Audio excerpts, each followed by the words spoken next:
미국 백악관이 발칵 뒤집히고 전 세계 주요 은행장들이 워싱턴으로 긴급 소집되었습니다. 대체 왜 이런 일이 벌어진 걸까요? 바로 전 세계 모든 국가의 정보망을 장난감처럼 쉽게 해킹할 수 있는 통제불능의 AI 괴물이 탄생했기 때문입니다. 여러분 혹시 작년에 개봉한 미션 임파서블 영화 보셨나요? 거기서 톰 크루즈가 목숨 걸고 싸우는 역대급 악당이 사람이 아니라 엔티티라는 AI였거든요. 전 세계 보안망을 자유자재로 뚫고 흔적조차 남기지 않는 무시무시한 존재였죠. 그런데 이 소름 돋는 경고가 더 이상 영화 속 상상이 아니게 되었습니다. 최근 미국 기업 엔트로픽에서 공개한 자율형 AI 모델 미토스가 바로 그 현실판 주인공이거든요. 우리가 평소에 쓰는 챗GPT나 구글 제미나이 같은 AI는 지시를 내리면 수동적으로 대답해주는 비서 역할이잖아요. 그런데 미토스는 완전히 다릅니다. 단순한 역할을 넘어서 스스로 소프트웨어 구조를 전문가 수준으로 분석하고 숨겨진 취약점을 찾아내서 해킹 공격 코드까지 혼자 힘으로 다 작성해버리는 거죠. 이게 얼마나 엄청나고 무서운 성능인지 재미있는 비유를 들어볼게요. 기존 인간 해커들이나 오류 검색 프로그램이 시스템의 결함을 찾는 건 마치 축구장 크기의 넓은 모래사장에서 잃어버린 바늘 하나를 찾는 것과 같았습니다. 철통 보안으로 유명한 오픈BSD라는 시스템에는 무려 27년 동안 아무도 발견하지 못한 치명적인 결함이 숨어 있었거든요. 또 어떤 시스템은 검색 도구로 5만 번이나 검사했는데도 16년 동안 약점을 못 찾았어요. 그런데 미토스에게 이 일은 너무나 쉬웠습니다. 마치 금속 탐지기를 든 수만 명의 복제 인간을 모래사장에 동시에 투입한 것처럼 단 몇 주 만에 인간이 놓친 수천 건의 취약점을 모조리 찾아내 버렸거든요. 실제로 박사급 전문가 수준의 문제를 모아둔 인류의 마지막 시험에서도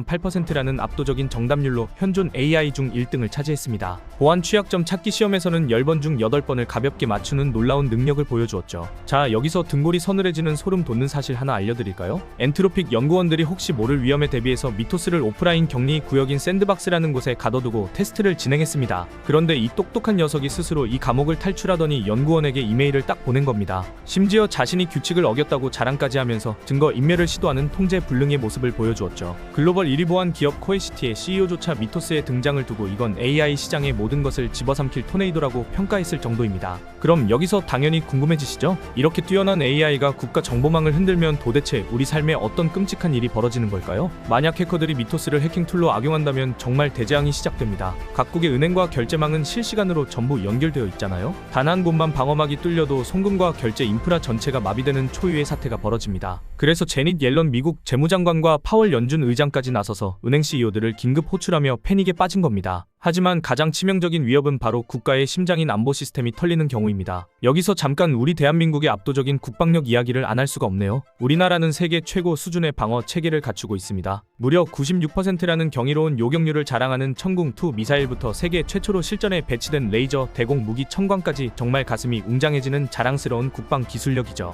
하지만 이렇게 훌륭한 최첨단 방어망도 결국 컴퓨터와 네트워크로 연결되어 있다는 게 문제입니다. 적대 세력이 미토스 같은 초고도 해킹 AI를 이용해 우리의 천궁2나 천광 시스템에 몰래 침투해서 통제권을 빼앗거나 먹통으로 만들어버린다면 어떻게 될까요? 미사일 한 발 쏘지 않고도 국가의 방어막이 완전히 무너지는 최악의 시나리오가 현실이 되는 겁니다. 하지만 여러분, 우리 한국인들이 어떤 민족입니까? 위기가 오면 전광석화처럼 대처하는 대단한 저력이 있잖아요. 이번 미토스 쇼크가 터지자마자 우리 청와대 국가안보실과 과학기술정보통신부는 즉각 비상체제에 돌입했습니다. 통신 3사와 네이버, 카카오 같은 핵심 정보통신 기업들 그리고 주요 보안 업체들을 긴급 소집해서 선제적인 방어망 구축에 나섰죠. 게다가 삼성전자와 LG전자, SK 등 우리나라를 대표하는 글로벌 기술 기업들은 이미 앞서 말씀드린 세계 1위 보안 기업 코에시티와 끈끈한 파트너십을 맺고 세계 최고 수준의 AI 데이터 방어막을 겹겹이 두르고 있습니다. 남들이 AI의 위협에 벌벌 떨며 두려워하고 있을 때 우리는 오히려 AI를 활용한 철통 방패를 빠르게 진화시키며 글로벌 사이버 안보의 새로운 기준을 세워가고 있는 겁니다. 위기를 기회로 바꾸는 우리나라 정말 자랑스럽지 않나요? 물론 AI가 무조건 나쁜 쪽으로만 악용되는 건 절대 아닙니다. 미토스를 만든 엔트로픽도 이 모델이 고도의 전문 지식 없이도 악용될 수 있을 만큼 너무 위험하다는 걸 인정하고 일반인 공개를 아예 포기했습니다. 대신 아마존과 애플, 구글 등 소수의 파트너사에게만 제한적으로 미리 보기 버전을 제공하기로 했죠. 그리고 60억 원이 넘는 돈을 보안 단체에 기부하면서 프로젝트 글래스윙이라는 캠페인을 시작했습니다.